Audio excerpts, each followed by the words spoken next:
The global orchestration directories, GODs, are the cosmic operating system, the invisible network that organizes consciousness and weaves every life into a single intelligent design.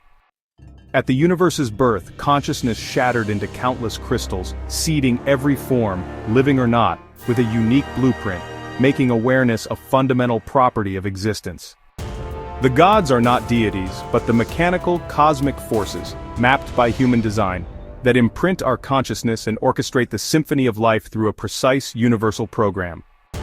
Our design and personality crystals filter the neutrino ocean, an endless stream of cosmic data, shaping our bodies, minds, and unique experience of reality.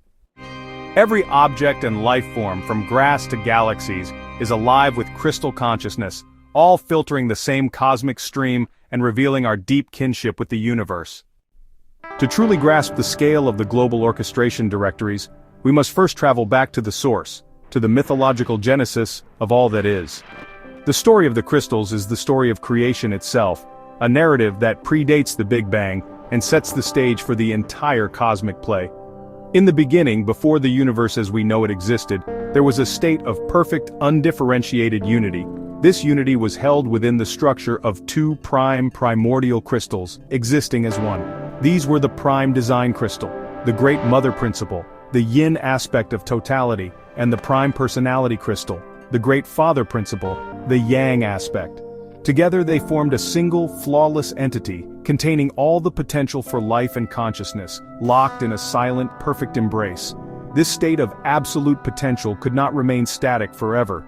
The very nature of existence is movement and differentiation, and so an event of inconceivable magnitude was destined to occur. This event was a great shattering, a cataclysmic fracturing of the prime crystal entity.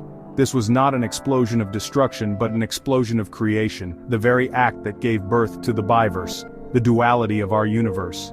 The single unified crystal broke apart into an infinite number of fragments, an uncountable diaspora of consciousness shards. Each fragment, no matter how small, carried within it the complete holographic memory of the original whole, the dual potential of both the design and the personality. This was the true Big Bang, a seeding of consciousness into the nascent fabric of space-time. This shattering is the foundational myth of human design, a story that provides the context for everything that follows. It explains why consciousness is not something that arises from complexity, but is the fundamental substance of reality itself.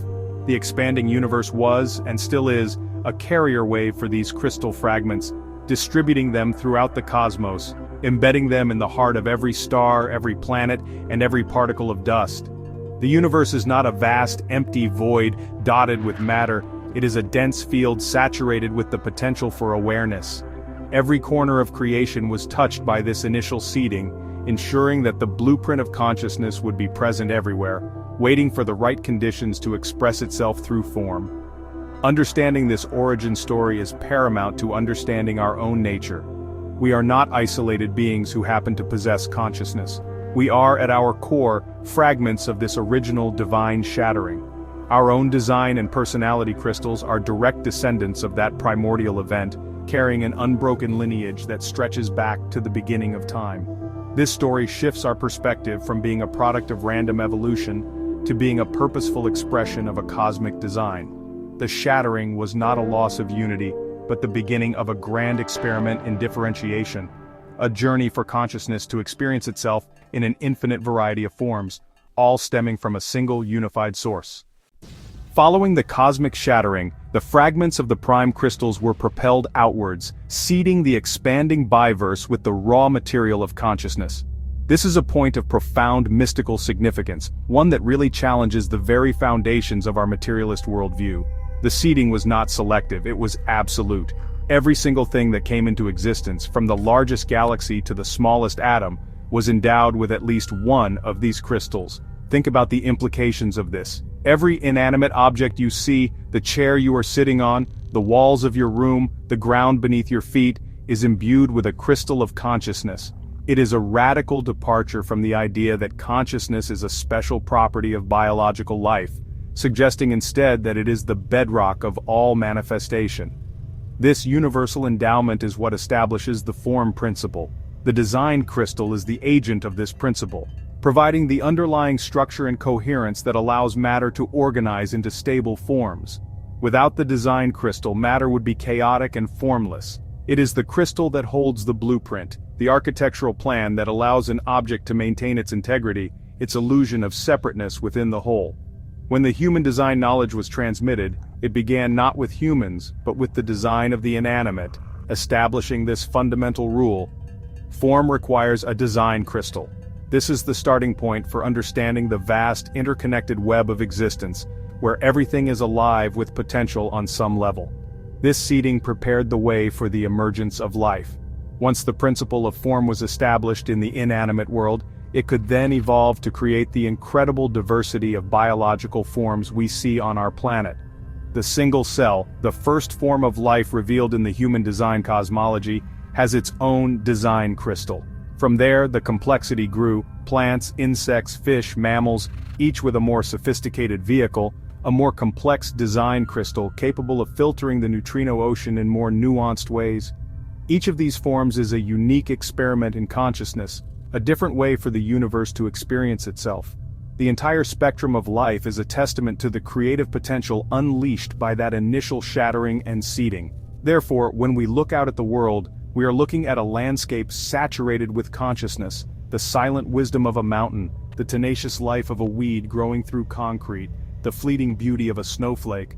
All are expressions of the crystalline matrix that underpins reality. It is our limited human perception that categorizes the world into living and non-living.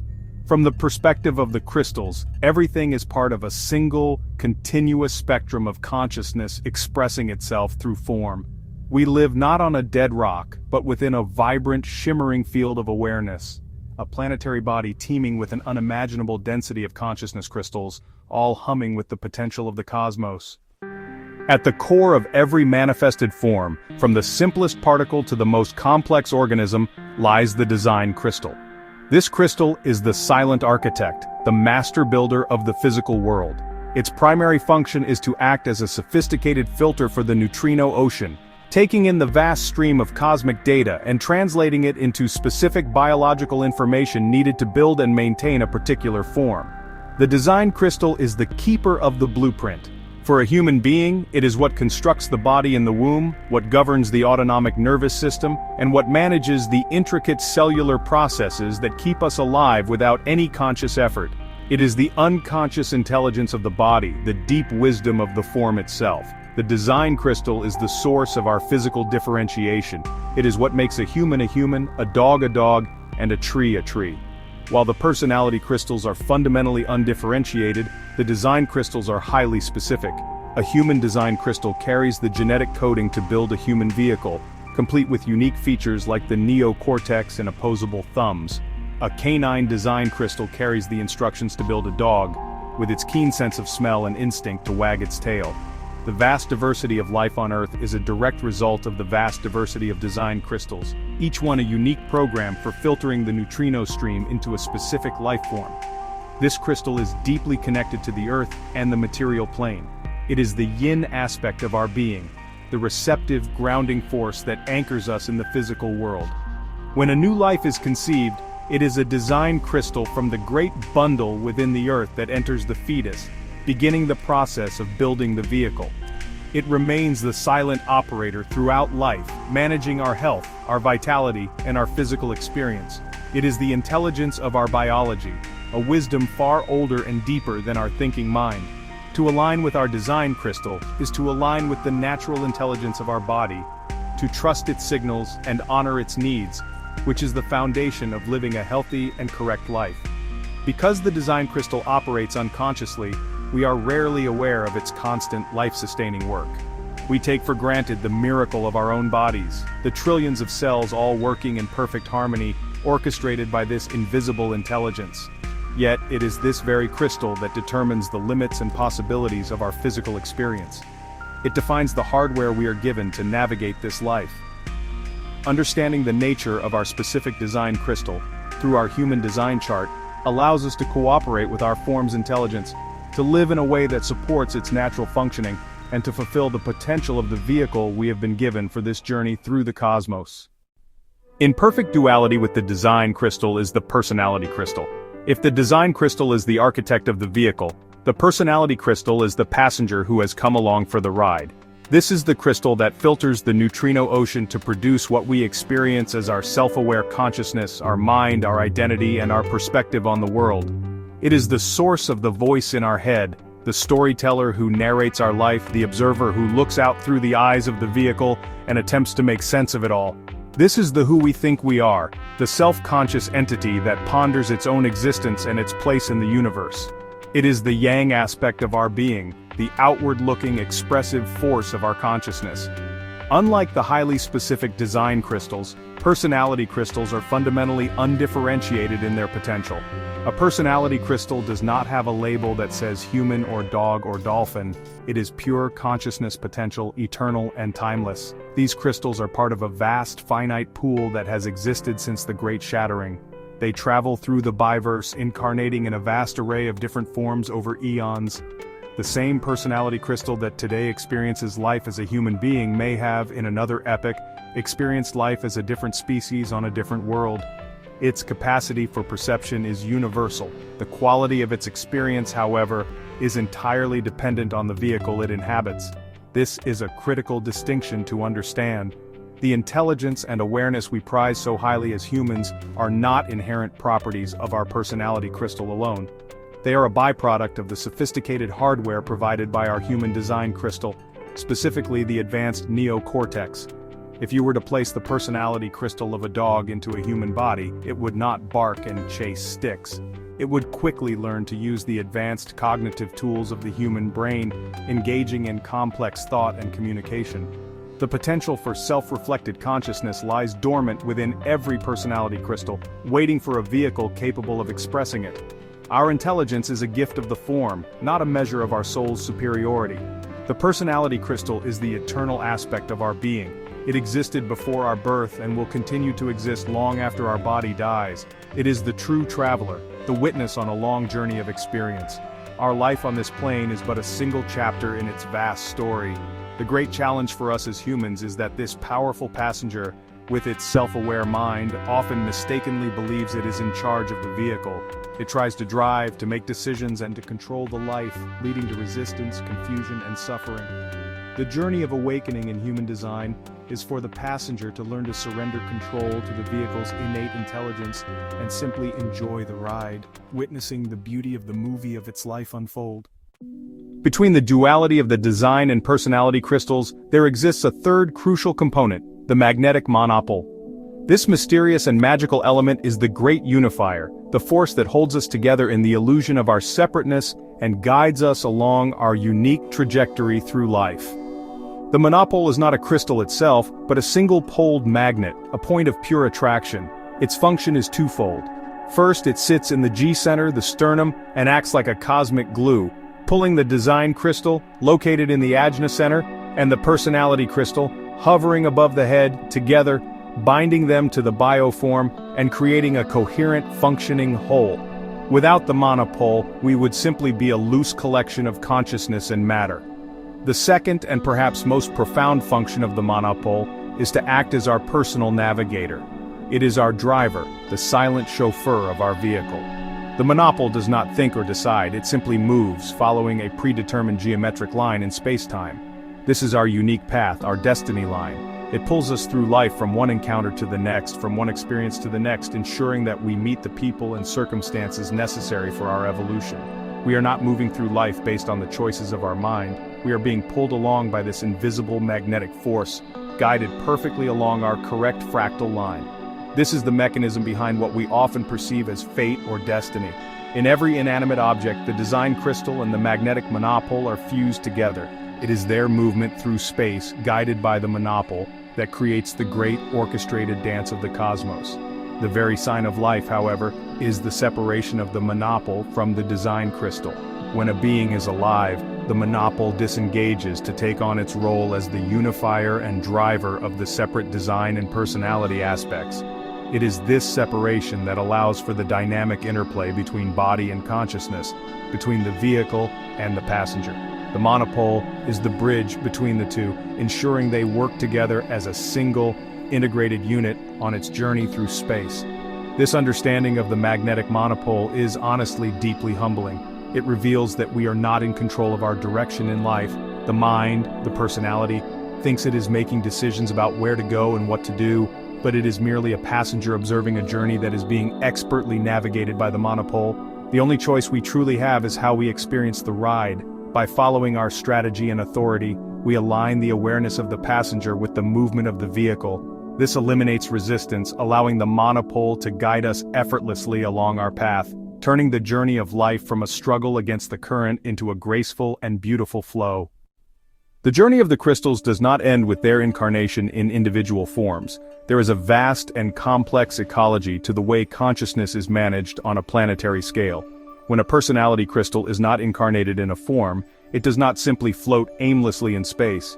Instead, it returns to a great collective, a massive bundle of personality crystals that forms a shroud or an atmospheric layer around the Earth. Imagine this as a dense, shimmering cloud of pure consciousness potential enveloping our planet. This is the source pool from which all new life draws its passenger. Every single moment this shroud is influencing every cell in your body, programming the consciousness field of the planet with the totality of its experiential wisdom. In perfect duality, there is a corresponding bundle of design crystals located deep within the Earth's core. This is the source pool for all physical forms on this planet. When a new life is to be created, a design crystal is called forth from this inner bundle to begin the process of building the vehicle.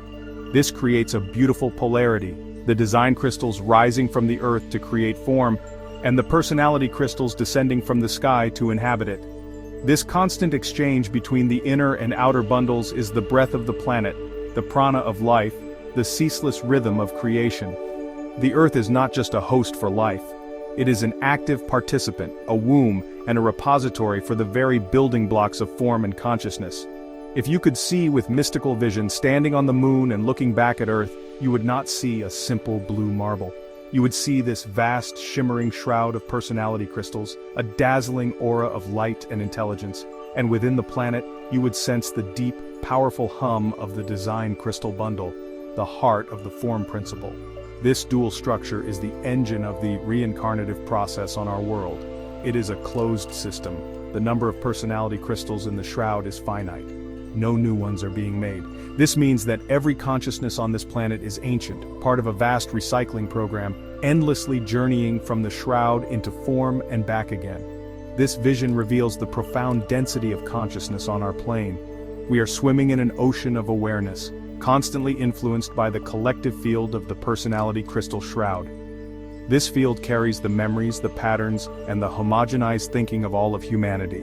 It is the source of the program, the conditioned reality that so deeply influences the not-self mind.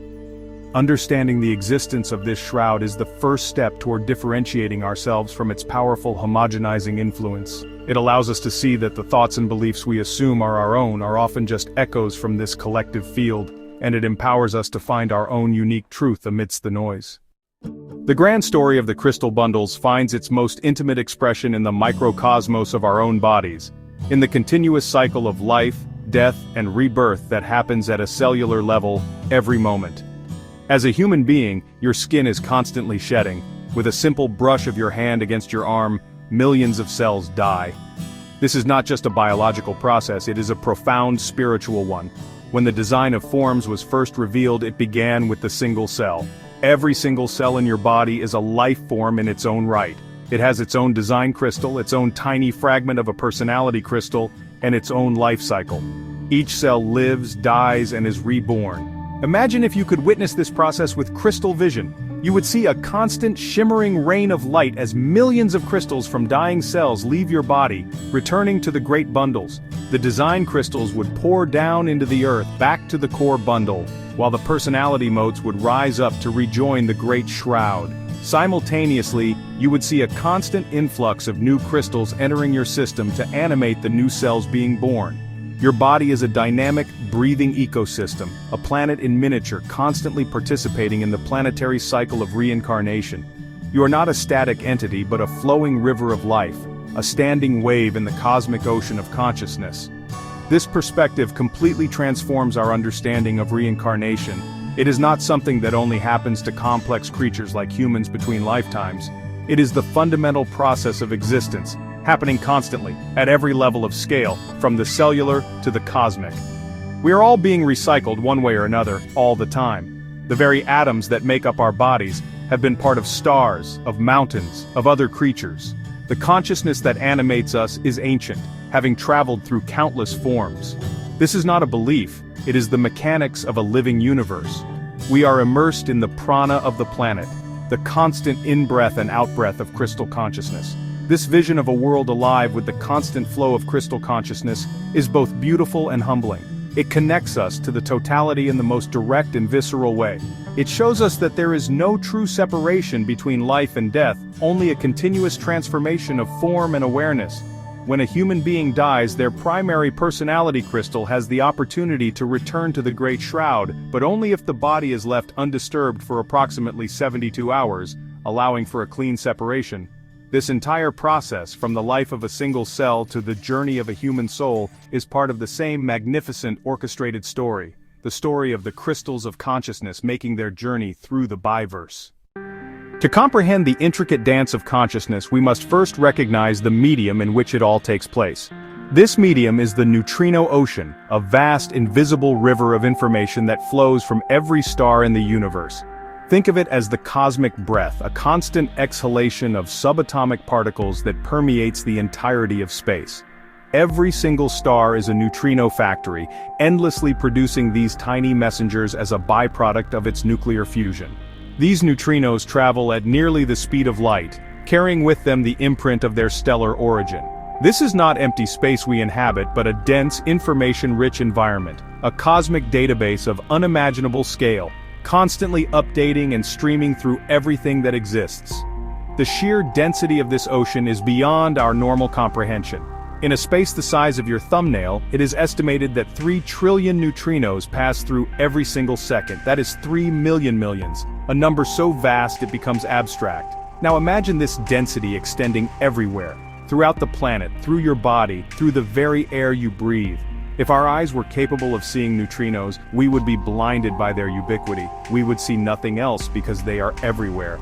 We are fundamentally submerged beings, swimming in a sea of cosmic data, a constant flow of potential knowledge and awareness that connects us to the farthest reaches of the universe, linking our personal experience to the life of every star.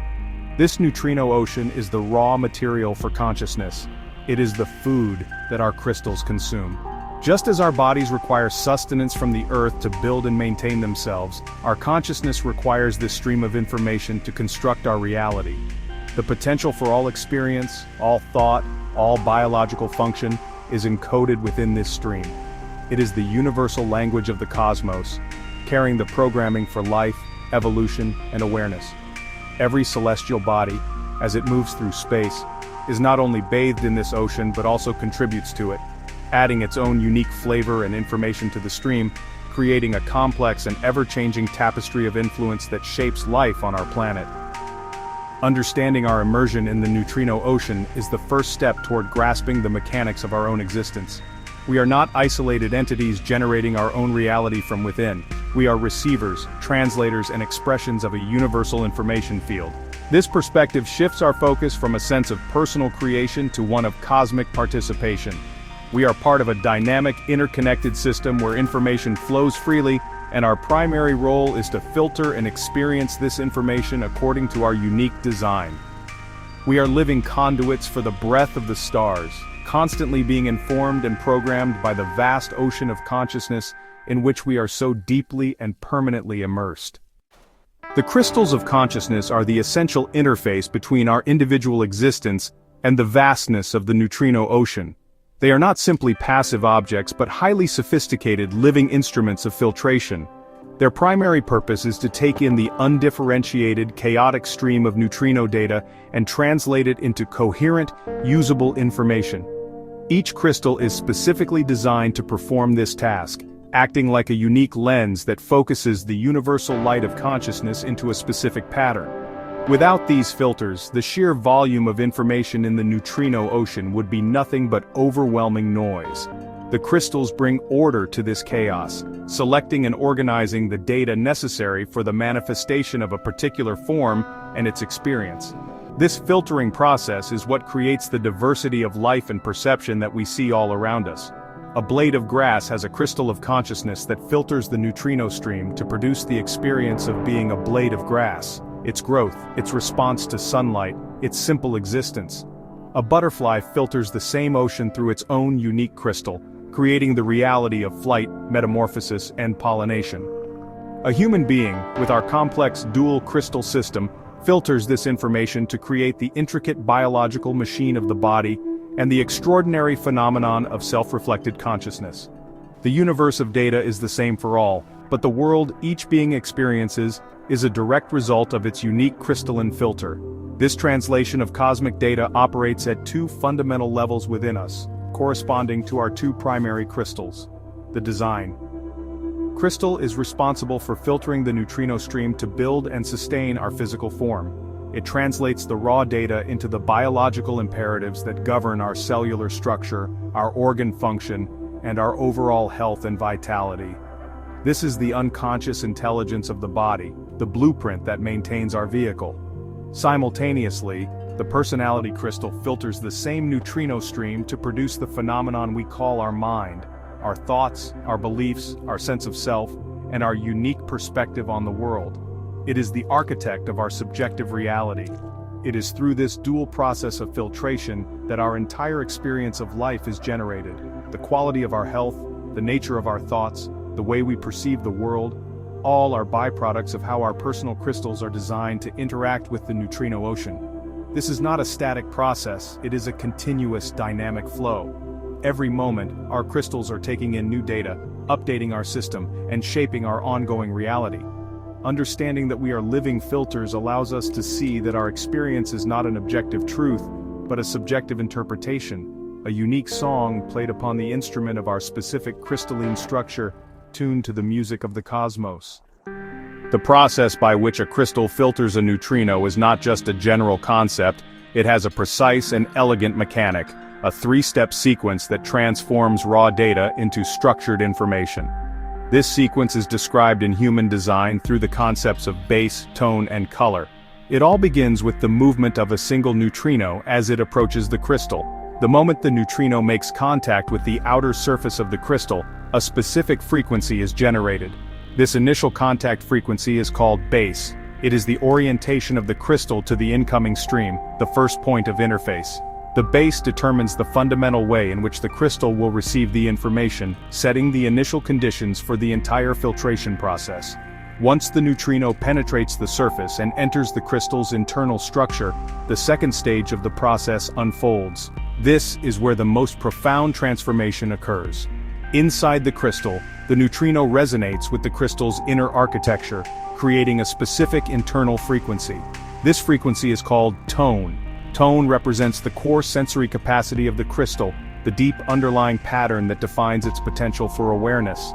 There are 7 fundamental tones, each corresponding to a different aspect of cognition, from the primal sense of smell to the complex potential for psychic vision. The tone is what truly shapes the information, giving it its core sensory quality and purpose before it is expressed. Finally, as the neutrino passes through the crystal and exits on the other side, a third frequency is established. This exit frequency is called color.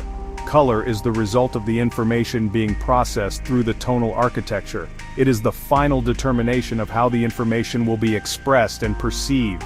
It is the motivation, the perspective that colors our experience. If tone is the sensory potential, color is how that potential is focused and directed. It determines what we are driven to pay attention to, what we are motivated by, and ultimately, the perspective through which we will interpret our reality. It is the final layer of personalization before the information is passed on to the monopole. This 3-part sequence, base, tone, and color, is happening at unimaginable speeds, neutrino by neutrino, in a constant stream within both our design and personality crystals. It is the fundamental mechanic of consciousness, the assembly line that takes the raw material of the neutrino ocean and manufactures our unique reality. From the initial orientation, through the core sensory processing, to the final motivated perspective, this intricate process weaves the fabric of our being moment by moment. It is a testament to the profound and precise intelligence that underpins our existence, turning the universal hum of the cosmos into the specific song of our individual life. Once the neutrino information has been filtered through the design and personality crystals, and imprinted with its unique frequency of bass, tone, and color, it is not yet a complete reality. The information from the unconscious design and the conscious personality exists as two separate streams of potential. It is here that the third crucial element, the magnetic monopole, performs its magical function. The monopole, sitting in our sternum, acts as a cosmic weaver, capturing these two distinct frequency streams and pulling them together. It is this act of capturing and unifying the information from both crystals that creates the holistic experience of being a single, integrated individual. It weaves them into a coherent whole. The magnetic monopole is what holds us together in the illusion of our separateness. It is a point of immense attractive force, a singularity of magnetism that binds our physical form to our consciousness. It creates the stable field within which we can exist as a distinct entity, separate from the world around us. This illusion of separateness is absolutely essential for our journey in form, as it allows for the experience of self and other, the fundamental duality that drives the human experience. The monopole does not create the information, but it is the agent that gives that information a localized, personal context, making it our experience rather than just a universal broadcast. Beyond simply holding us together, the monopole leverages this captured information to give us our cognitive capacity and our ability to move correctly along our life's path. The unified frequency field it creates is what provides the foundation for our cognition, allowing us to perceive, process, and make sense of our world. It is the engine that drives our awareness. Furthermore, as the driver of our vehicle, the monopole uses this very information to navigate our trajectory through space-time, pulling us toward the experiences and encounters that are correct for us. It is guided by the information it receives, ensuring that our movement is always in alignment with our unique design. It is through this elegant and mysterious process that existence, as we know it, is made manifest. The crystals filter, and the monopole captures and unifies. This trio, design crystal, personality crystal, and magnetic monopole, forms the holy trinity of our manifested being. It is a continuous dynamic dance of filtration and attraction, transforming the infinite potential of the neutrino ocean into the finite, tangible reality of a single human life. The monopole is the silent, tireless operator at the heart of our being, the magical force that takes the dual streams of potential and weaves them into the beautiful, singular illusion of you. The profound mechanism of crystal filtration is not a uniquely human phenomenon, it is the universal operating system for all of life. When you look out at the natural world, you are witnessing an infinite variety of these crystalline filters at work. Every blade of grass, every insect, every bird, every tree, each is a distinct expression of consciousness, made possible by its own unique crystal. The grass on the lawn is not just a collection of plants, it is a field of millions upon millions of individual crystals of consciousness, each one diligently filtering the neutrino ocean to sustain its simple green existence. The buzzing of a bee is the sound of a crystal translating cosmic data into the complex behaviors of flight, navigation, and communication. This understanding transforms our perception of nature from a mere backdrop for human drama into a vibrant, living web of interconnected consciousness. The world is not divided into conscious beings and inanimate objects, it is a continuum of awareness, expressed through a dazzling array of forms. The butterfly dancing on the breeze and the ancient mountain standing in silent stillness are both participating in the same cosmic process. They are all filtering information from the same neutrino ocean, each according to its nature, each contributing to the rich tapestry of life on this planet. Existence is a symphony, and every form, no matter how humble or grand, is a unique instrument playing its part. The sheer density of this crystal consciousness on Earth is staggering. If our senses were attuned to this reality, we would see a world shimmering with an unimaginable intensity of light. We would see the planet itself not as a solid sphere of rock and water, but as a vast, breathing organism, shrouded in a dense field of consciousness crystals. Every living thing contributes to this field, creating a collective planetary awareness.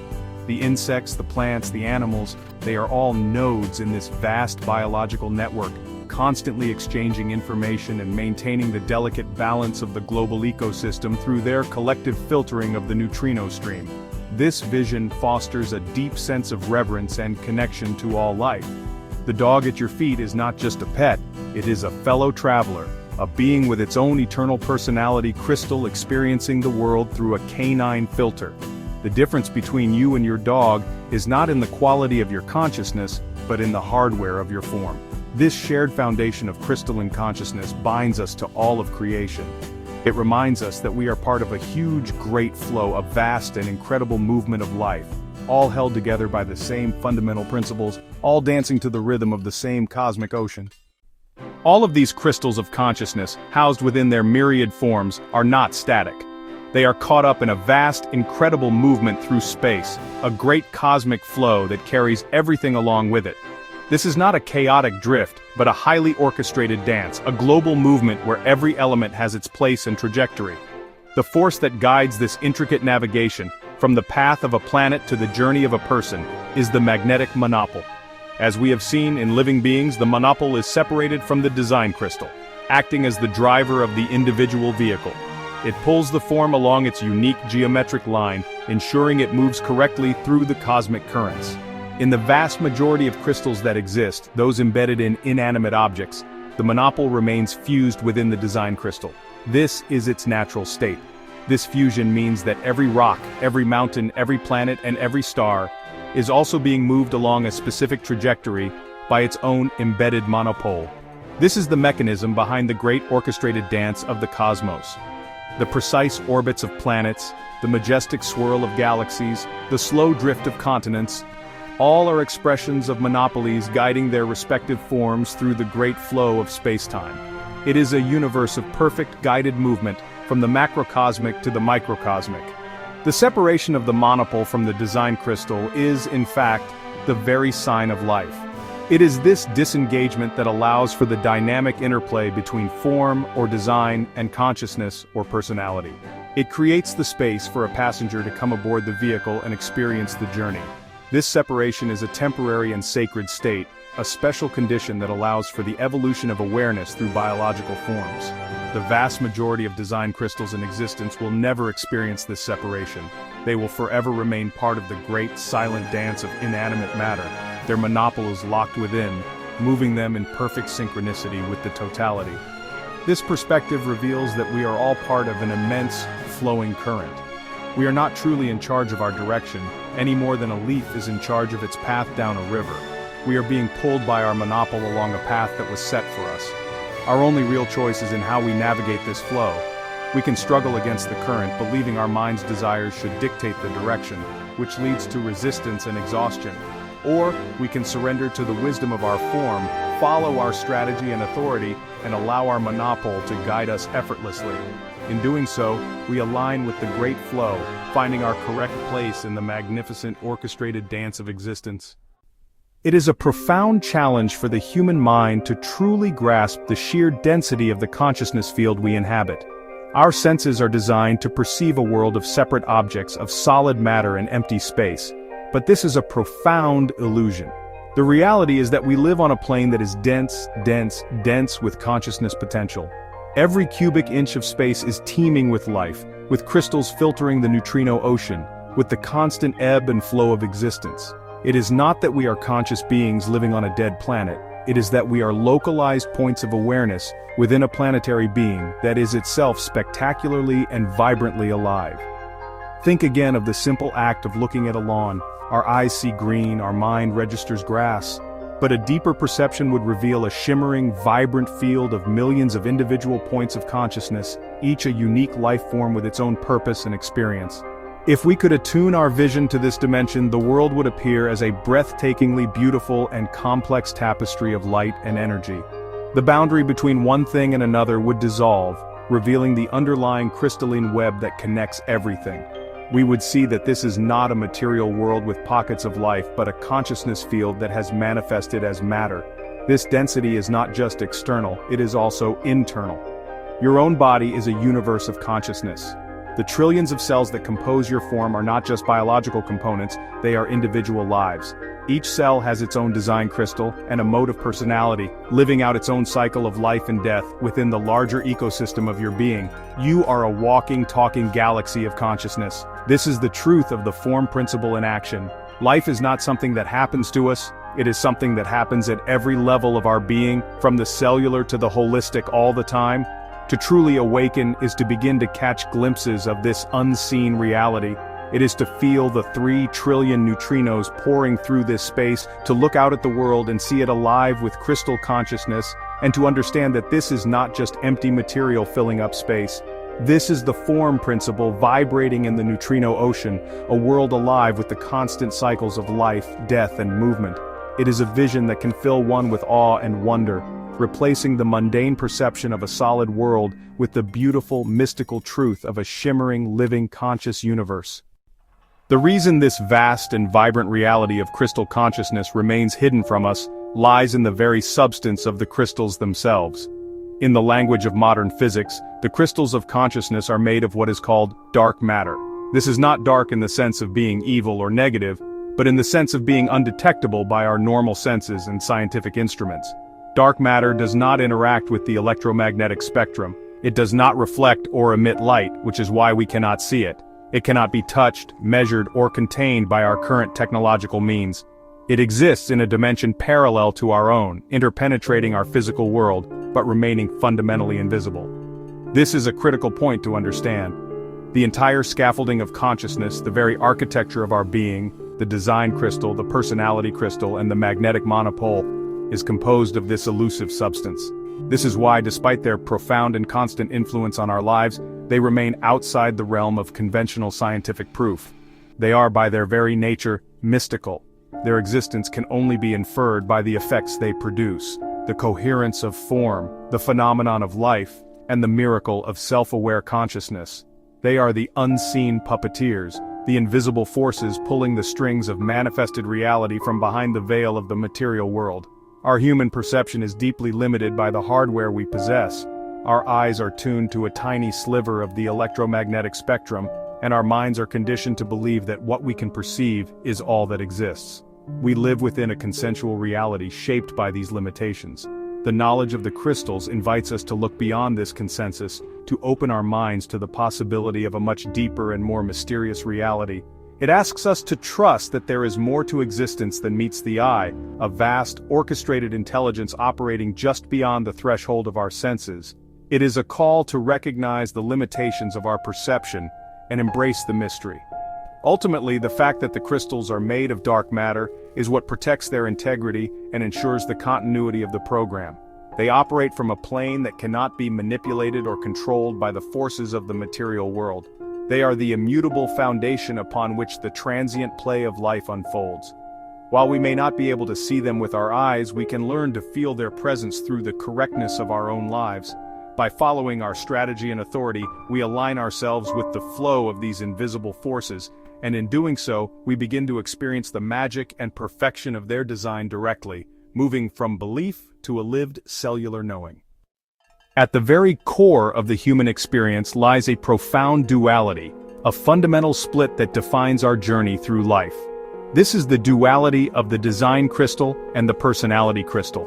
To understand ourselves, we must first recognize that we are not a single unified entity, but a composite being, a temporary partnership between two distinct and ancient forms of consciousness. Human design offers a powerful metaphor to grasp this concept: the relationship between a vehicle and its passenger. The design crystal is the architect and operator of the vehicle, our physical body, our biological form. The personality crystal is the passenger within that vehicle, the witness who has come along for the ride to experience the journey of life through the vehicle's senses. This distinction is the absolute foundation for living an awakened life. The vehicle, our body, is an incredibly sophisticated biological machine, perfectly designed for its environment. It is the product of millions of years of evolution, a marvel of organic engineering. The design crystal is its operating system, managing trillions of processes every second without any conscious thought from us. It is the unconscious intelligence that beats our heart, digests our food, and heals our wounds. It is grounded, practical, and completely absorbed in the mechanics of survival and well-being on the material plane. The vehicle knows what is correct for it, what will keep it healthy and moving correctly through the world. It is our connection to the earth, to the form principle, and to the deep instinctual wisdom of life itself. The passenger, on the other hand, is the aspect of us we most identify with. It is our mind, our sense of I, the storyteller who narrates our experiences and ponders our existence. The personality crystal is the source of our self-aware, self-reflected consciousness. It looks out through the vehicle's eyes, listens with its ears, and experiences the world through its senses. The passenger is not of the body. It is a timeless, eternal traveler, temporarily housed within this biological form. Its purpose is not to drive or control the vehicle, but to witness, to learn, and to gain wisdom from the unique perspective that this particular life journey offers. Its domain is not the material world, but the ethereal realm of awareness and perception. This fundamental separation between vehicle and passenger is the source of most human suffering. We live in a world that has conditioned the passenger, the mind, to believe that it is in charge. The mind thinks it knows where to go, what to do, and how to live, constantly trying to seize the steering wheel from the vehicle's innate intelligence. This creates immense internal conflict, resistance, and friction, leading to a life of struggle, frustration, and disappointment. The great journey of awakening in human design is about teaching the passenger to let go, to surrender control, to trust the wisdom of the vehicle, and to simply relax into the back seat and enjoy the magnificent view of its own unique life unfolding. Let us delve deeper into the nature of the vehicle's architect, the design crystal. This is the master builder of our physical form, the silent intelligence that constructs and maintains our body. The human design crystal is a specific and highly evolved filter for the neutrino ocean. As it takes in the cosmic data stream, it translates that information into the precise biological instructions needed to create a human being. It carries the blueprint for our unique physical attributes, our genetic predispositions, and the very structure of our brain, including the advanced neocortex that allows for such a high level of cognitive function. When you see a human, with all our complexity and potential, you are seeing the magnificent handiwork of a human design crystal. The difference between species, between a human and a dog, for example, lies entirely within their respective design crystals. It is not a difference in the quality or value of their consciousness, but a difference in the physical hardware they inhabit. My dog has a design crystal that, when it filters the neutrino ocean, produces a creature that wags its tail, has a keen sense of smell, and communicates through barks and body language. I have a design crystal that, filtering the same universal ocean, produces a bipedal form with opposable thumbs and a complex larynx capable of nuanced speech. The design crystal determines the form, and the form determines the potential for experience within this life. The role of the design crystal is purely mechanical and unconscious.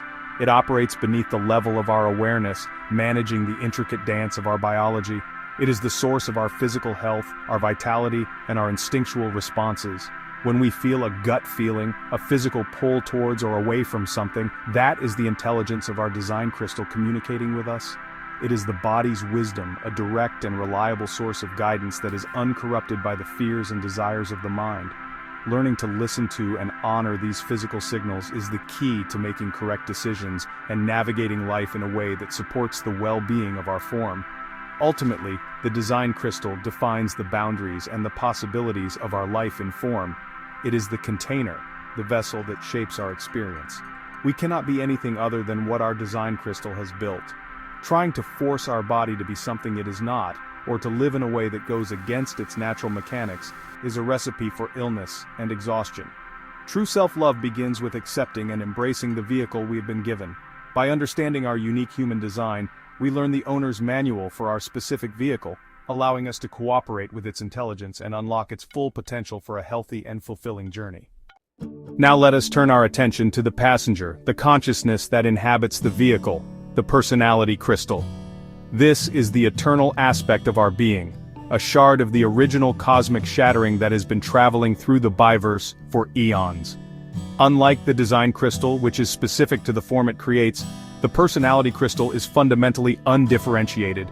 It does not have a label that says human or dog or tree. It is a vessel of pure consciousness potential, capable of experiencing life through any form that can host it. The personality crystal you carry within you is ancient, timeless, and has likely experienced existence through countless other forms before this one. The personality crystal is the source of what we call our self. It filters the neutrino ocean to produce our thoughts, our beliefs, our awareness, and the narrative of our life. It is the observer, the witness looking out from within the vehicle. Its purpose in this life is not to achieve or to do, but to see. It has come to watch a unique movie, the movie of this specific life, with its particular form, its unique challenges, and its distinct perspective. The quality of the movie, the richness of the perception, is entirely dependent on the quality of the vehicle it inhabits. A sophisticated vehicle like a human form, with its advanced sensory and cognitive equipment, provides a very different and more complex movie than a simpler form. The journey of the personality crystal is one of accumulating wisdom. Through each incarnation, it gathers experiences and deepens its awareness. The knowledge it seeks is not intellectual but experiential. It is here to perceive, to feel, to witness the beauty and the drama of existence from a unique vantage point. There is no inherent control in this process. The passenger cannot choose the movie it gets to watch. The path is determined by the vehicle's driver, the magnetic monopole. The only choice the passenger has is whether to watch the movie with awareness and appreciation, or to spend the entire time complaining that it's the wrong film and trying to get into the projection booth to change it. This understanding brings a profound sense of liberation. We realize that the I we think we are, this personality with its ambitions and fears, is just a temporary construct, a character in a play. The true self is the silent witness behind the character, the eternal consciousness that is simply here for the experience. When we can disidentify from the drama of the personality and rest in the awareness of the witness, we find peace. We can begin to appreciate the serendipity of our existence, grateful for the incredible opportunity to perceive the cosmos through the magnificent lens of a human form without the burden of trying to control the outcome. We humans carry an enormous vanity about our intelligence. We see our capacity for complex thought, for science, art, and philosophy, as a sign of our superiority, a quality inherent to our soul or personality. Human design reveals this to be a profound misunderstanding. Our intelligence is not a property of our personality crystal. It is a direct byproduct of the sophisticated hardware provided by our human design crystal. It is a gift of the form. The serendipitous evolution of the human brain, particularly the development of the neocortex, has created a vehicle with an unprecedented capacity for processing information and generating self-reflected consciousness. Our smartness is a feature of the car, not the passenger. To illustrate this, consider again the relationship between a human and their pet. My dog has a personality crystal just as ancient and full of potential as my own. Her crystal carries the same fundamental capacity to take advantage of the possibilities of perception. However, her experience is limited by the hardware of her canine form, which lacks a neocortex. If, through some mystical magic, I could swap our personality crystals, the crystal from my dog, now inhabiting my human form, would not start barking. It would delight in the new cognitive gifts at its disposal, engaging in language, abstract thought, and all the wonders made possible by the human brain. The potential was always there, it just needed the right instrument to be expressed. This understanding is deeply humbling. It dismantles the arrogance of the human ego. Our vaunted intelligence is relative. My dog certainly does not think I'm particularly smart when I cannot smell the squirrel hiding in the next yard. Our perception is limited by our form, just as hers is. We recently acquired a cat that we were told was a male. The entire family named it and treated it as a male for weeks, only to discover at the vet that he was a she. I can guarantee that the other animals in the house, operating on a more primal sensory level, were not impressed by the intellectual prowess of their human companions. They knew the truth long before our smart minds caught up. Therefore, we must see our consciousness not as something we own, but as a potential that is unlocked by our biology. It is the gas produced by the engine of the brain. This self-reflected awareness that we treasure is an extraordinary and beautiful accident of evolution. It is not something we earned or created. It is a serendipitous byproduct of the journey of form on this planet. Rather than wagging a tail, the human form's byproduct is the ability to have this very conversation, to ponder the stars, and to explore the mechanics of our own being. This perspective fosters gratitude for the vehicle, recognizing that all our mental gifts are rooted in the miracle of our physical form. The most pervasive and damaging illusion that humanity lives under is the belief that we are our minds. We identify so completely with the stream of thoughts, the voice in our head, that we mistake the passenger for the entire being. This is the root of the not-self, the conditioned personality that tries to run the life based on mental calculations, fears, and desires. But the mind, the product of the personality crystal, has no capacity to make reliable decisions for the whole being. It is simply a tool for awareness, for processing and communicating perception. It is not designed to be the decision-making authority for our lives. The true authority lies with the form, the intelligence of the design crystal. The form principle dictates that life is governed by the mechanics of the vehicle, not the whims of the passenger. We are all limited and controlled by our physical form. The beauty of our self-reflected consciousness is just a fortunate consequence of the way our particular form evolved. This is not a limitation to be lamented, but a fundamental law of existence to be embraced. When we try to live from the mind, we are operating in opposition to this principle. The mind creates strategies, plans, and expectations based on its limited, conditioned perspective. It then tries to force the vehicle to follow this mental map, inevitably leading to resistance from the world and a deep sense of internal conflict. Human design provides the way out of this trap. It gives us our strategy and authority, the mechanical tools to bypass the deceptive authority of the mind and tap into the true intelligence of our form. For a generator, this means waiting to respond with their sacral energy. For a projector, it means waiting for the invitation. For a reflector, it is waiting through a full lunar cycle. Each strategy is a way of allowing the vehicle's innate intelligence to guide us, to signal what is correct for us to engage with. It is a process of surrendering mental control and trusting the wisdom of our body. This is how we align with the form principle. When we begin to operate correctly according to our design, a profound shift occurs. The passenger learns to be quiet, to stop trying to drive, and to trust the journey. The mind is then liberated to do what it is designed for, to be an objective observer and a source of unique outer authority for others. It can reflect on the experiences the vehicle brings it, processing them, and developing a unique awareness that can then be shared. We stop being trapped in the anxieties and machinations of our own minds and become free to witness the beauty of our life's movie, guided perfectly by the intelligence of our form. The level of self-reflected consciousness that we experience as humans is not the result of some grand, predetermined plan with human intelligence as its ultimate goal. It's actually an extraordinary serendipity, a beautiful and unexpected byproduct of the long, meandering journey of evolution on this planet. There was no cosmic architect standing by with blueprints for the human brain. It was a fortunate accident, a mutation in the form that unlocked a new potential for the passenger to experience reality. The evolution of this particular brain box, with its capacity for complex language and abstract thought, is what allows me to communicate these concepts to you, and you to ponder them. Another form might wag a tail or build a nest. Our form does this. It's really essential to depersonalize this process and see it as part of a much larger cosmic story. The crystals of consciousness are not just about us.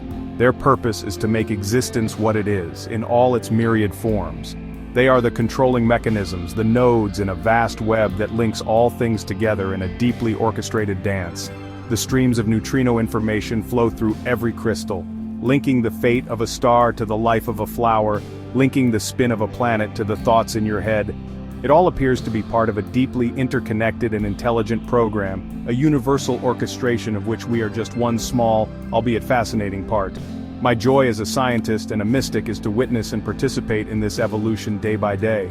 Human design provides the tools to see the mechanics of this transformation, to observe how we are programmed and how change unfolds on this plane. The revelation of these mechanics is not just for our personal benefit, to help us live better lives, though that is a wonderful consequence. It is to give us a profound grasp of the nature of the world we inhabit. It is a knowledge that fosters awareness, not just of the self, but of the totality. It allows us to look up at the stars and see not just balls of gas, but conscious entities, sources of information that are actively participating in our evolution. This perspective helps us understand phenomena like people who claim to communicate with beings from the Pleiades. It's not that there are little green men sending radio signals. It's that the Pleiades star cluster is a powerful source in the neutrino ocean, broadcasting a specific frequency of consciousness. Certain people, due to their unique design, are sensitive to this frequency and can filter that information. The stars, the sun, the moon, the planets, they are all endowed with crystals of consciousness, And they all have an influence, because we are all swimming in the same information stream. Our self-reflected consciousness is simply one of the most complex byproducts of this universal crystalline interaction. Despite the vast differences in our physical forms and the unique qualities of our experiences, there is a deep and unbreakable bond that connects us to all other living things. Any human who has ever loved an animal knows this connection is real and profound. It is a bond that transcends language and logic. The mechanical source of this connection is the fact that we all share the same fundamental nature. We are all beings animated by personality crystals. My dog has a personality crystal that is just as eternal, just as ancient, and just as full of potential as my own. In this, we are equals. We are both travelers on a long journey, temporarily inhabiting different vehicles. This shared crystalline essence is the great equalizer. It breaks down the hierarchies our minds create. The personality crystal is the eternal us, the passenger who has been here since the beginning, journeying alongside every other passenger. Our crystals carry the same fundamental capacity, the ability to take advantage of the possibilities of perception. The richness of that perception is entirely dependent on the form, but the perceiver itself is universal. This is why we can feel a kinship with a dolphin, a sense of wonder at an ancient tree, or a deep love for a companion animal. We are recognizing on a deep unconscious level a fellow traveler, another expression of the same eternal consciousness. This understanding is at the heart of the human design revolution. It begins with the form, with the design crystal, because that is what creates the differentiation. But the ultimate journey is for the personality, the passenger, to awaken to its true nature and its place within the whole. We are so easily lost in the vanity of our human intelligence, believing our thoughts make us separate and superior. We forget that this intelligence is just a feature of our specific vehicle. We are not our minds. We are the silent, eternal witness that looks out from behind the mind, a witness that shares its essential nature with every other living thing. This dance between the specific mortal design crystal and the universal eternal personality crystal is the dance of life itself. It is a partnership between the temporary vehicle and the timeless passenger. Recognizing this duality allows us to hold both truths at once, the uniqueness of our individual human journey and our profound, unbreakable connection to the totality of life. We are here to live out the potential of this incredible human form, but also to remember that we are part of a vast, shimmering web of consciousness, all bound together by the shared light of our crystalline hearts. Every star that twinkles in the night sky is more than just a distant ball of burning gas. It is a fundamental source of consciousness, a cosmic broadcaster transmitting information across the vastness of space. As we have established, every star is a neutrino factory, and this neutrino stream is the very medium of consciousness. Therefore, each star has the potential to be a powerful organizing force, impacting the collective consciousness field of any planetary system within its reach. Throughout all of human history, across every culture and civilization, our ancestors have shared an intimate and reverent relationship with the stars. They looked to the heavens for guidance, for meaning, and for a way to map the passage of time, recognizing their profound celestial influence. It matters not where your traditions are rooted on this globe. When your ancestors gazed upwards into the darkness, they saw more than just points of light. They saw patterns, they told stories, and they gave names that have echoed through the ages.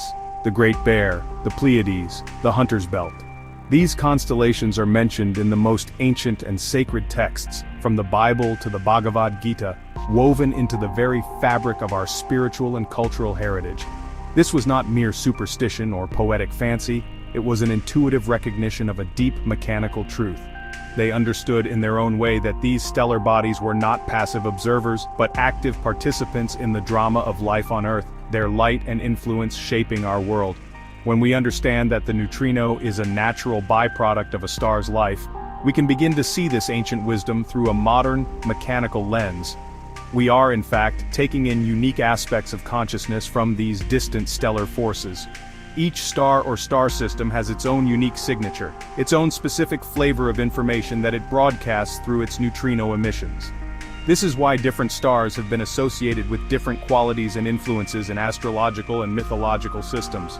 As we take in these neutrino streams, we are being programmed with a diverse range of cosmic data, a symphony of stellar information that contributes to the complexity and richness of life and awareness on our planet.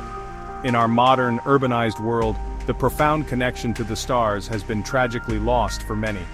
The light pollution from our cities has drawn a veil across the night sky, obscuring the cosmic wonders that once inspired such awe and reverence in our ancestors. Yet they remain there, a constant and powerful presence, each one a wonder of creation. Every star is part of a much larger evolutionary program, a vast dark matter organization in which all the crystals of consciousness are aligned.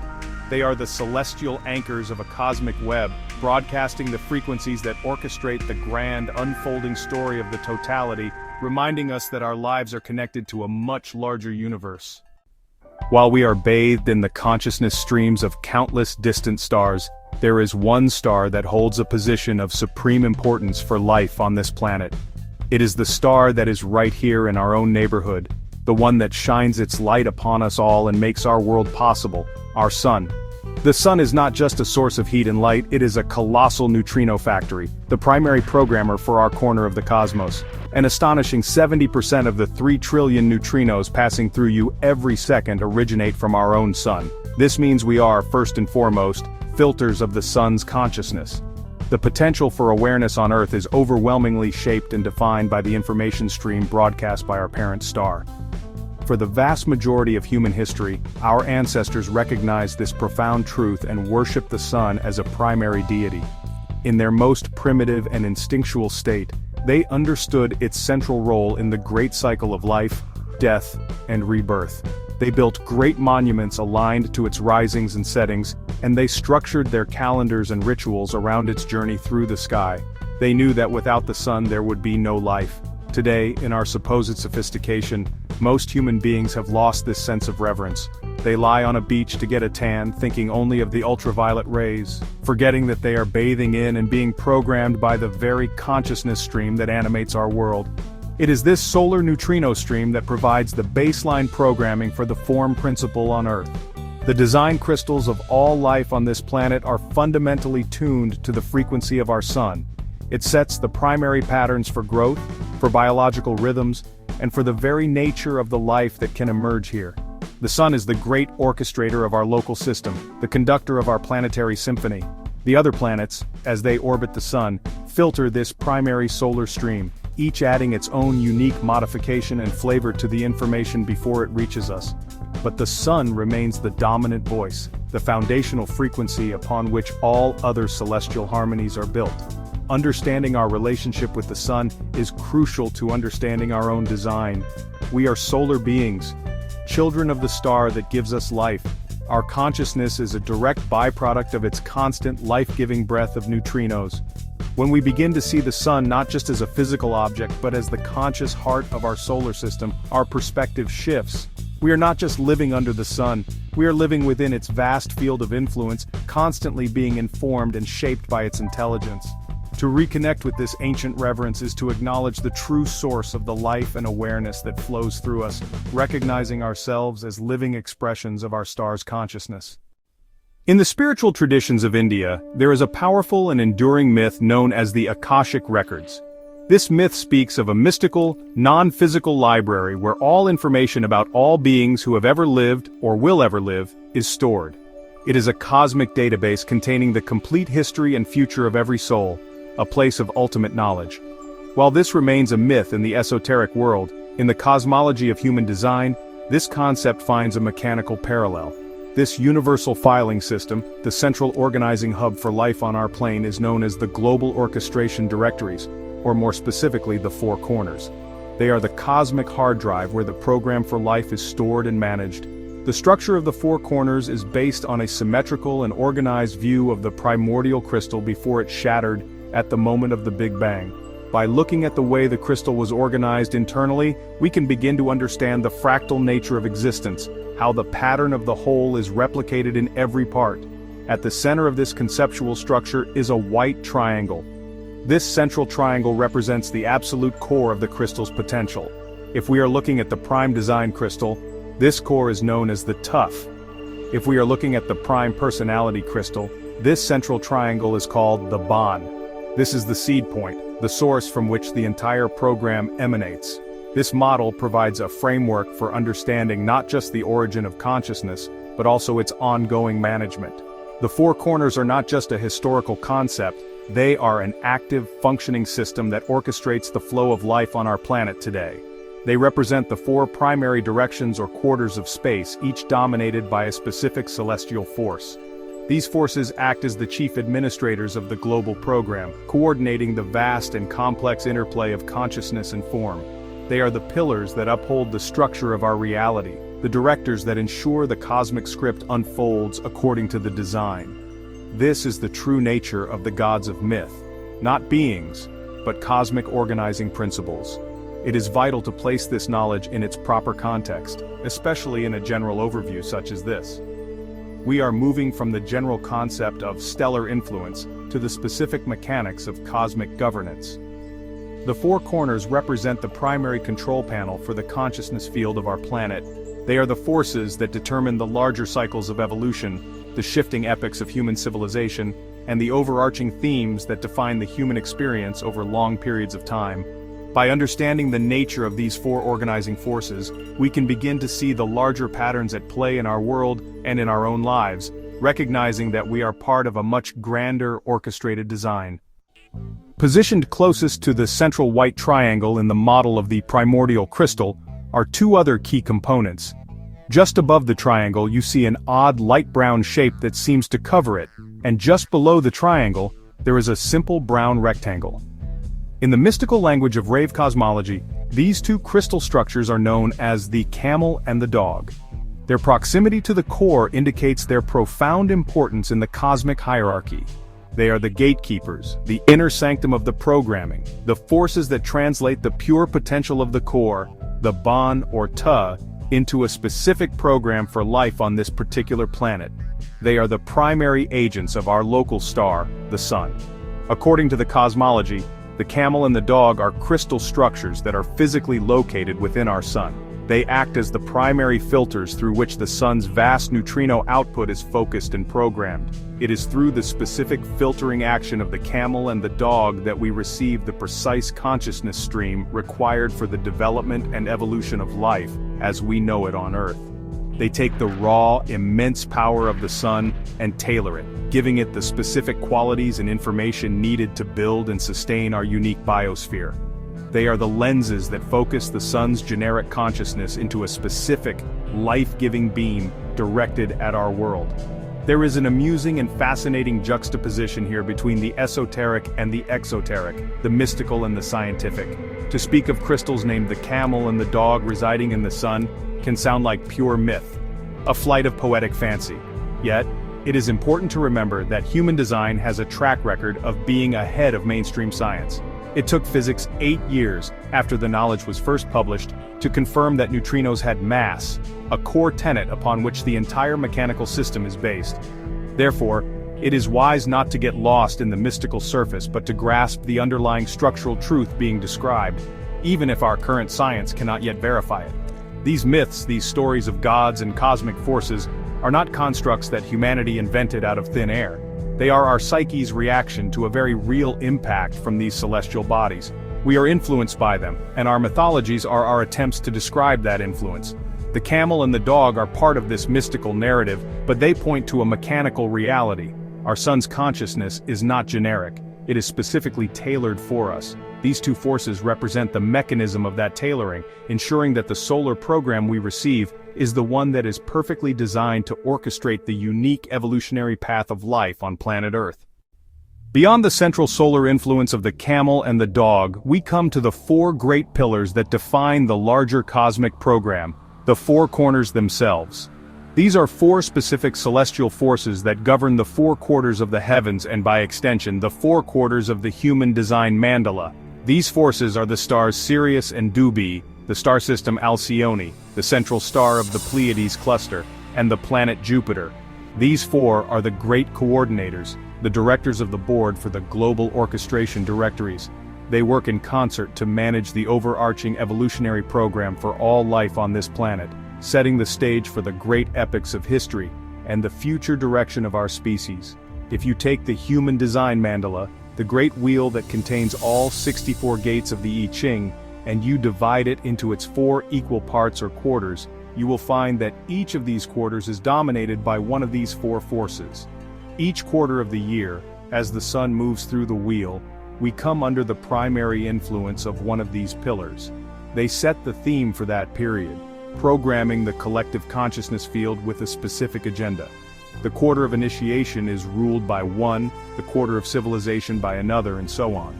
They are the forces that have always determined the fundamental direction and operation of life on this planet. These forces are not just abstract influences, they are personalities in the grand cosmic sense, not personalities as we understand them, with bioforms and egos, but as deeply mutative atomic instruments whose byproduct, their neutrino stream, has an enormous and distinct influence on our lives. We take in their data stream, and it becomes a database for our consciousness. This is why our ancestors gave them names and attributed personalities and stories to them. They were sensing the distinct flavor, the unique character of the information coming from these sources. They recognized them as the gods who governed the seasons of life and the fate of civilizations. It is so interesting to consider how people are naturally drawn to these forces without understanding the mechanics. People who feel a deep connection to the Pleiades are not making it up. They are not necessarily communicating with aliens, but their sensitivity is real. They have a design that is particularly aligned to filter the neutrino stream coming from Alcyone. They are sensitive to that specific channel in the cosmic broadcast. What human design allows us to do is to move beyond the mythological surface and see the underlying mechanics. It shows us how these 4 great forces, Sirius, Dubhe, Alcyone, and Jupiter, are the primary coordinating agents of the program that shapes our reality. Among the 4 great pillars, one holds a particularly special and powerful role within our local solar system, Jupiter. The ancients, with their profound intuitive wisdom, recognized its significance. They called Jupiter the Logos, a word meaning the law or the principle, and in many ancient cosmological models, they saw it as the true center of the solar system, even more so than the sun in some respects. This was not an astronomical error, but a deep mystical insight into its function. Jupiter possesses an enormous mass, so great that it is often referred to by modern astronomers as a failed star. Some physicists even speculate that it might be a brown dwarf, a celestial body that generates some of its own energy. This speculation is supported by a fascinating fact. Jupiter is the only object in our solar system other than the Sun that produces its own measurable stream of neutrinos. It is a very modest amount, contributing only about 2% of the neutrinos we receive, but its significance is immense. This means that Jupiter has its own unique consciousness signature, its own distinct voice in the celestial choir. It is not just a passive filter of the Sun's neutrino stream like the other planets, it is an active broadcaster in its own right. This gives it a very special and specific role in the orchestration of life on Earth, a role that the ancients correctly identified as one of law and governance. Within the context of the 4 corners, Jupiter's specific responsibility is the management of the entire reincarnative cycle on this planet. It is the great administrator of the flow of souls, overseeing the complex process of consciousness entering into and exiting from form. Think of it as the cosmic customs agent, the manager of the great bundles of design and personality crystals. It is Jupiter's frequency that governs the laws of karma and destiny, ensuring that the journey of each consciousness unfolds according to the larger evolutionary program. Its influence is what structures the very fabric of our incarnative experience, ensuring order and purpose within the seemingly chaotic dance of life and death. This understanding of Jupiter as the Logos, the lawgiver and manager of the reincarnative cycle, provides a mechanical basis for the profound reverence it has held across so many cultures. It is the organizing intelligence within our local system that ensures the great wheels of life keep turning correctly. Its steady, powerful influence provides the stability and structure necessary for the long-term evolution of consciousness on our planet. Jupiter is the great patriarch of our solar system's gods, the keeper of the laws, the force that ensures that every passenger finds its correct vehicle and every journey serves the greater purpose of the whole, all orchestrated through its unique and powerful neutrino stream. The story of Sirius, another of the 4 corners, is a dramatic and mystical tale of death, transformation, and destabilization. It is a story that has had a profound impact on the evolution of consciousness and civilization on our planet. If you go back to ancient Egypt, you will find that the earliest pyramids were not aligned to Sirius, but to another star, Draco. For a long time the heavens were stable. But one night, something extraordinary happened, an event witnessed by skygazers all over the ancient world. A new star appeared in the sky, a star of such incredible brightness that it dwarfed all others. This was the star we now call Sirius. Its sudden, brilliant appearance marked a major shift in the cosmic program. The mystical story behind this event is that Sirius, a once stable star, attracted a companion. This was likely a very dense object like a neutron star or a black hole, possessing an immense gravitational field. As this companion drew near, it began to pull the very material off of Sirius, literally ripping the star apart. This violent act of cosmic vampirism is what created the incredible flashing brightness that we see. The light of Sirius is the light of a dying star, a star being consumed by its neighbor. According to the cosmology, Sirius as a stellar entity is now effectively dead. Its guiding personality crystal is no longer in the heavens, it has incarnated here on Earth. This is an extraordinary mystical narrative with profound implications. The personality crystal of the great star Sirius is said to be embodied in a specific kind of tree on this planet, a unique life form that will exist only for the duration of this particular round of evolution. The death of Sirius as one of the four corners has had a deeply destabilizing effect on the entire global program. One of the four pillars that has upheld the structure of our reality for eons has been compromised. This has introduced an element of chaos and unpredictability into the system, accelerating the process of change and mutation on our planet as we approach the end of a major cycle. This destabilization is directly linked to the great mutation that human design predicts for the year 2027. The breakdown of the old order, represented by the death of Sirius, is paving the way for the advent of a major solar plexus mutation and the emergence of a new form of awareness. We are living in an era of enormous and accelerating change, and it is not simply a human or planetary phenomenon. It is part of a vast cosmic orchestration, a planned breakdown of the old program to make way for the new. The story of Sirius is a powerful reminder that we are part of a dynamic, living cosmos, where even the stars are born, live and die, and their fate is intricately woven into our own. I want to guide you now to a place of understanding the sheer depth and intensity of the programming forces that shape our world. We have explored the cosmic organizers, the stars and planets that broadcast the consciousness field, but we must now look at the effect of this program on humanity. The primary effect is homogenization. The program, through its vast and powerful network, seeks to create a predictable, manageable, and uniform experience of consciousness. It pushes everyone towards a common way of thinking, feeling, and acting. This is the great homogenizing pressure that creates what we call the not-self, the conditioned mind that thinks it knows how to live, a mind that is simply echoing the dominant frequencies of the collective program. This homogenization is not inherently evil or wrong, it is simply the nature of a large-scale operating system. It seeks stability and efficiency by reducing deviation from the norm. Think about the world we live in, the global culture that is emerging. We see the same brands, watch the same movies, and aspire to the same ideals of success and happiness, regardless of where we are on the planet. This is the program at work, weaving a tight web of shared beliefs and desires that blankets the globe. Its power is so profound that most people are completely unaware that their thoughts, their ambitions, and even their fears are not truly their own, but are implanted by the ceaseless broadcasting of the homogenizing field. The advent of our current human form, the nine-centered being, with its highly developed capacity for self-reflected consciousness, has ironically made this homogenization even more powerful. The program has learned to manipulate our minds with incredible sophistication. It preys on our deepest insecurities and our most potent desires, using the power of the mind to convince us that we must conform to survive and succeed. Look at the world today, and you will see the result of this profound homogenization. There is more suffering on this plane than it has ever known. This suffering arises from the friction of countless unique beings trying to force themselves into a one-size-fits-all box, a life that is not correct for them.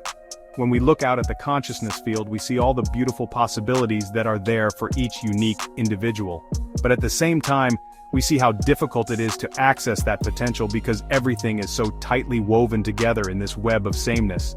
The program is dense, powerful, and relentless.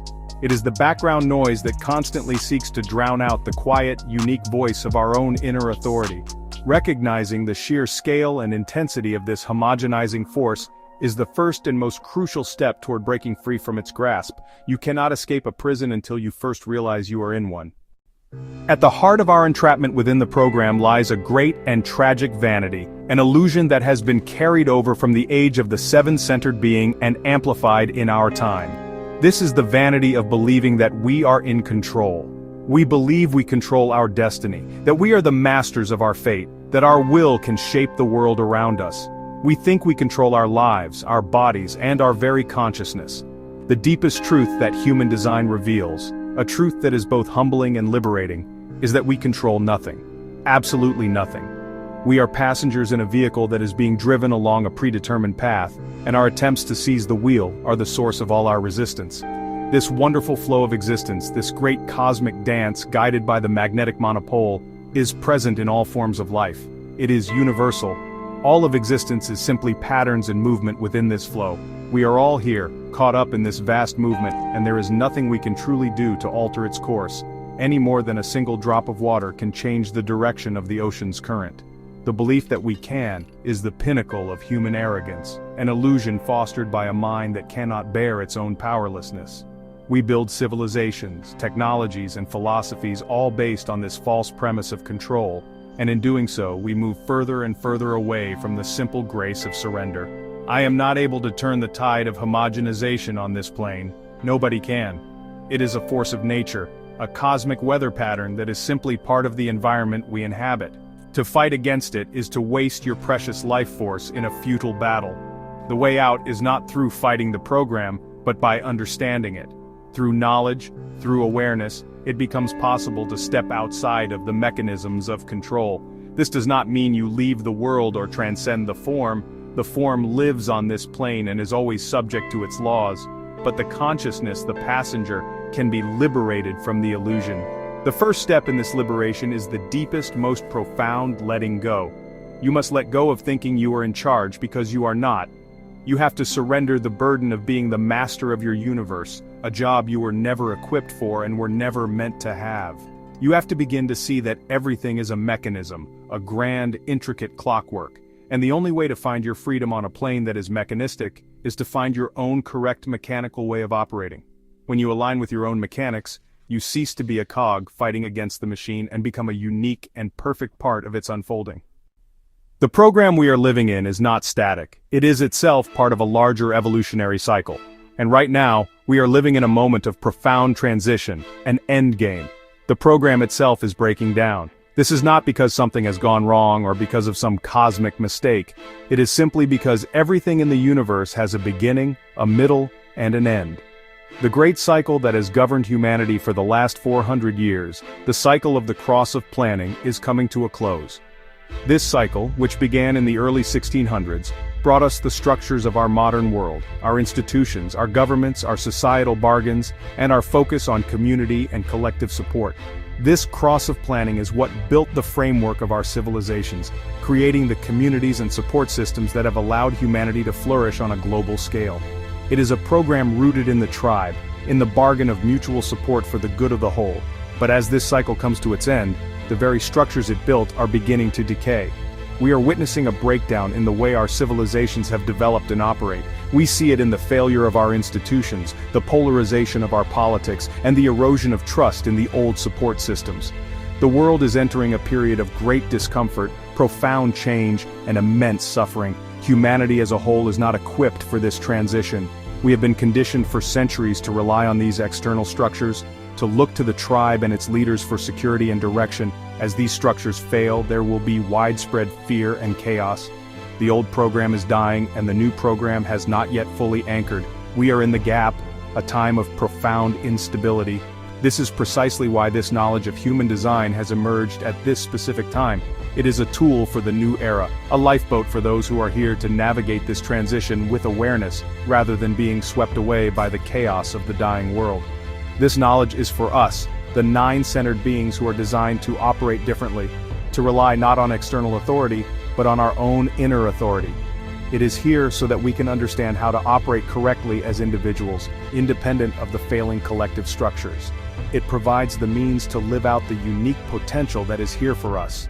A potential that is not about finding safety in the tribe, but about discovering the power and beauty of our own unique awareness. We are at the end of an age, and only those who can stand in their own authority will be able to navigate the coming times with grace and clarity. So, in a world where the program is breaking down and homogenization is rampant, what is the way out? The way out is not up or away, the way out is through. It is through yourself. It is through embracing the very mechanics of your own form. The great magic of what human design brings is the revelation that your freedom lies not in transcending your design but in living it perfectly. The key that unlocks the door of the prison of the not-self is your personal strategy and authority. This is not a complex philosophy or a belief system you must adopt. It is simple, practical, and mechanical common sense. It is the owner's manual for your specific vehicle. I am a mechanic. I look at the blueprints of existence, and I see how the machine works. Once you have the plans, it does not matter what the machine was intended to do on a grand scale. You have your own way to navigate it. What is strategy and authority but taking advantage of your personal mechanics? It is so simple. You do not put gasoline in a diesel engine. It will destroy the vehicle. So, if you are a generator with a sacral authority, you do not go around initiating like a manifester. To do so is to work against your own mechanics, creating friction, resistance, and decay in your system. When you begin to experiment with your strategy and authority, you are simply aligning with the way your vehicle was designed to move through the world. For a generator, waiting to respond means you only engage your powerful motor when life brings you something that your body's intelligence confirms is correct for you. For a projector, waiting for the invitation ensures that your wisdom is only shared where it can be truly recognized and received. Each type has its unique way of navigating, its own signature for making decisions that are correct for the form. This is not about the mind, it is about honoring the body's deep wisdom. Following your strategy and authority does one thing and it does it perfectly. It eliminates resistance. It allows your form, your vehicle, to move through the world with ease and grace. It is like a boat that finally turns to go with the current instead of fighting against it. All that struggle, all that effort you have been expending trying to force your life to happen, simply falls away. And when the vehicle is moving correctly, without resistance, something magical happens. The passenger, the consciousness, is finally free from the constant anxiety of trying to drive. It can relax, look out the window, and finally begin to see. The ultimate purpose of aligning with your form is not just to have a smoother, more successful life on the material plane, although that is a wonderful byproduct. The real purpose is to liberate the passenger. It is to create the conditions necessary for your consciousness to step outside of the mechanism of the program and awaken to its true purpose. As long as your life is consumed by resistance, by the struggle for survival, by the constant worry and planning of the not-self mind, your awareness is trapped. You are so busy trying to fix the engine and argue with the driver that you never get to see the landscape you are traveling through. You miss the whole point of the journey. When you surrender to your strategy and authority, you allow the form to fit in perfectly to the plane, to move without fear and without resistance. This frees up an enormous amount of energy that was previously wasted. This is the energy that then becomes available for awareness. You can finally step outside of the mundane concerns. It is not that they disappear, but they are handled correctly by the vehicle, so they no longer need to occupy the passenger's attention. The mundane things, how you will get this or that done, where the money will come from, it all happens. It all happens when you are in the flow. You are here to see it. You are here to witness the incredible movie of your life. You are here to perceive reality through the unique lens of your design, to develop a perspective that no one else can have. This is the great gift of your incarnation. And when you begin to see, truly see, without the distortion of the not-self mind, you begin to grasp what you are here to grasp. You begin to live out the potential for unique awareness that is encoded in your personality crystal. This is a state of being that is beyond the control of the program. The program can homogenize the mind, but it cannot homogenize pure, differentiated awareness. This is where we must remember the mystical truth of our nature. These crystals are made of dark matter. They are not human in the way we think of it. They do not belong to the mundane world. They belong to the universal whole. We are the passengers, And this entire cosmic show, this 15 billion year journey of movement and mutation, is all for us. It is all for the passenger's potential to experience this level of self-reflected consciousness, made possible by the advantages of this amazing human form. To awaken is to claim this birthright, to step outside the mechanism of mind and into the freedom of pure awareness. Once the passenger has begun to awaken, once it has disengaged from the struggle of the not-self, it is liberated to fulfill its highest purpose, to communicate its unique awareness. This is what we call outer authority. It is the expression of what you have come to see, the sharing of your unique perspective with the world. This is what you get from me. This is what we are ultimately here for each other. We are here to be a source of stimulating, unique, and differentiated consciousness for those we are here to meet. This is the true communion that becomes possible when we are no longer trapped in the homogenized script of the program. Imagine a world where people communicate not from their conditioned minds, not from their fears and agendas, but from the depth of their unique, awakened awareness. The moment that we can disengage from the way in which our not-self manipulates our activities and our communication, we can begin to share with each other in a way that is truly interesting, stimulating, and exciting. We stop having the same boring, homogenized conversations about the same homogenized topics. We begin to offer each other the gift of a truly unique perspective, enriching the collective with the beauty of our differentiation. This is the promise of living your design. It is not about becoming perfect or enlightened in some abstract sense. It is about becoming yourself so completely and authentically that your very presence becomes a source of unique awareness for others. Your life is no longer about trying to get what your mind thinks it wants. It is about being a clear vessel for a unique perception of reality.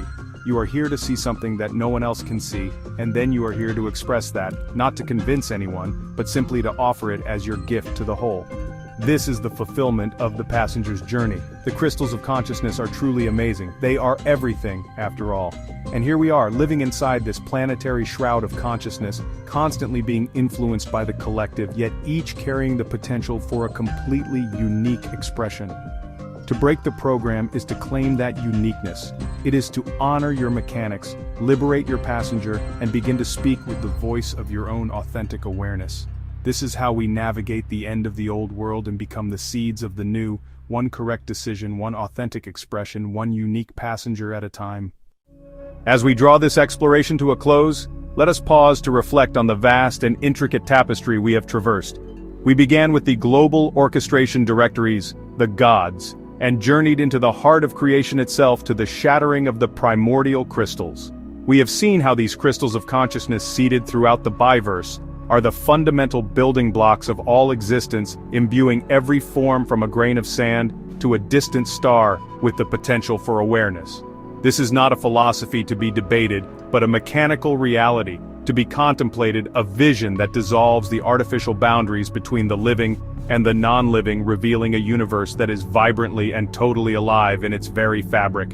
We have explored the medium of this cosmic life, the dense and information-rich neutrino ocean that flows from every star, the very breath of the cosmos. We have learned how our personal crystals, the design crystal, building our form, and the personality crystal witnessing our life act as sophisticated filters translating this universal data stream into our unique subjective reality. The elegant mechanics of bass, tone, and color reveal a process of breathtaking precision, a constant moment-by-moment creation of our experience, and holding it all together is the magical magnetic monopole, the great unifier and navigator weaving the illusion of our separateness and guiding us perfectly along our destined path through space and time. This journey has taken us from the microcosmic dance within our own cells to the macrocosmic orchestration of the heavens. We have seen how celestial bodies like our sun Jupiter and the great stars of the four corners act as cosmic programmers, broadcasting the themes and laws that govern life on our planet. This is the mechanical truth behind the ancient myths of gods and goddesses, a demystification that does not strip away the beauty but rather enhances it with a profound appreciation for the underlying order.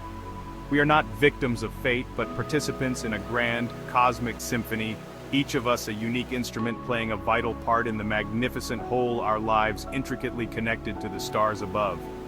Ultimately, this entire mechanical framework serves to illuminate a single crucial point: the depth and pervasiveness of the program and its homogenizing influence. Understanding the sheer scale of the forces that shape our reality is not meant to inspire a sense of helplessness, but to awaken us to the profound challenge and opportunity of our lives. It sets the stage for the most important journey of all. The journey inward to discover the tools that allow us to disengage from the collective hypnosis and find our own unique truth. The mechanics are the map, but the journey itself is one of personal discovery, courage, and surrender to the form. Grasping the intricate mechanics of the cosmos is a fascinating intellectual exercise, but the true value of this knowledge lies not in the theory, but in its practical application. Human design is not a system to be merely believed. It is a system to be lived, to be experimented with in the laboratory of your own life. The purpose of understanding the crystals, the neutrinos, and the celestial programmers is to provide a context for the simple, yet life-altering tools of strategy and authority.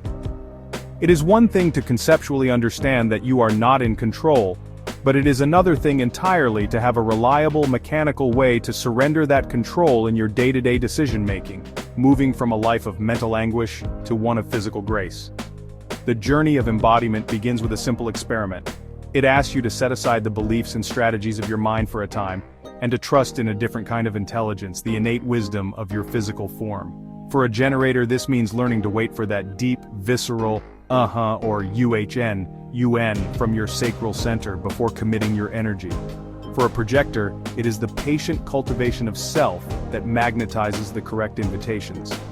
Each type is given a simple, clear strategy that aligns the vehicle with the flow of life, bypassing the deceptive machinations of the homogenized mind and its endless anxieties about the future. As you begin this experiment, you start to notice a profound shift. The constant struggle begins to ease. The resistance that has defined so much of your life starts to dissolve. By making decisions that are correct for your unique biology, you begin to align your vehicle with its correct trajectory. Life starts to come to you in a way that feels natural and supportive rather than like a constant upstream battle. This is not magic in the superstitious sense, it is the magic of correct mechanics. You are simply learning to operate your unique machinery according to its design specifications, and as a result, it begins to function smoothly and efficiently, freeing you from the exhaustion of living incorrectly. This process of deconditioning, of shedding the layers of the not-self, takes time. It is a patient, 7-year cellular journey of unlearning the habits of a lifetime. But with each correct decision, you strengthen the neural pathways of your inner authority and weaken the grip of the mind. You move from intellectual understanding to a deep, cellular knowing. You begin to feel the truth of your design in your bones in the very way your body moves through the world. This is the ultimate goal of the knowledge, to bring you home to yourself, to the simple, profound piece of being who you truly are, guided not by fear, but by the infallible intelligence of your own beautiful form. One of the most profound transformations that this knowledge offers is a radical shift in our relationship with our own bodies. In a world that teaches us to judge, criticize, and attempt to control our physical forms, human design invites us into a space of deep appreciation and gratitude for the vehicle. It is through understanding the form principle that everything begins with the design crystal and the vehicle it creates that we can finally see our bodies not as flawed objects to be perfected but as magnificent, intelligent instruments that are the source of our entire life experience. Our bodies are not our prisons, they are our sacred vessels, the precious hardware that allows our consciousness to have this journey. Think for a moment about the miracle you inhabit. This body, with its trillions of cells working in perfect harmony, was constructed and is maintained by the silent, unconscious intelligence of your design crystal. It is a self-healing, self-regulating marvel, a biological machine of such complexity that it dwarfs any technology we could ever create. It is the antenna that receives the neutrino stream, the alchemical vessel that transforms cosmic data into the taste of food, the sound of music, and the feeling of a loved one's touch. Every perception, every joy, every lesson is made possible only through the intricate sensory apparatus of this form. To disrespect or ignore the body is to disrespect the very foundation of our existence. When we grasp that our vaunted intelligence and our capacity for self-reflected consciousness are not attributes of our personality, but are byproducts of our form's evolution, a deep humility arises. We see that we owe everything to the serendipity of our biology. This understanding fosters a powerful sense of partnership with our bodies. We stop treating the body like a servant to the mind's ambitions and start listening to it as our wisest counselor. We begin to nourish it correctly, move it correctly, and rest it correctly, not out of a sense of discipline or duty, but out of a genuine love and respect for the magnificent gift we have been given for this short and precious ride. This is the beauty of the form principle in action. It grounds us in the physical, in the tangible, in the deep wisdom of the flesh. It reminds us that enlightenment is not about escaping the body, but about fully inhabiting it with awareness. By honoring our vehicle, by following its unique strategy and authority, we align ourselves with the deepest truths of our being. We find our health, our vitality, and our correct place in the world. And from this place of profound gratitude for the form, the passenger is finally free to relax and witness the stunning beauty of the movie that this incredible vehicle allows it to see. The knowledge of our mechanics is not just a tool for personal well-being, it is a critical instrument for navigating the turbulent times we have entered. As we have discussed, the great cycle of the cross of planning, which has provided the structural foundation for our civilizations for 400 years, is coming to an end.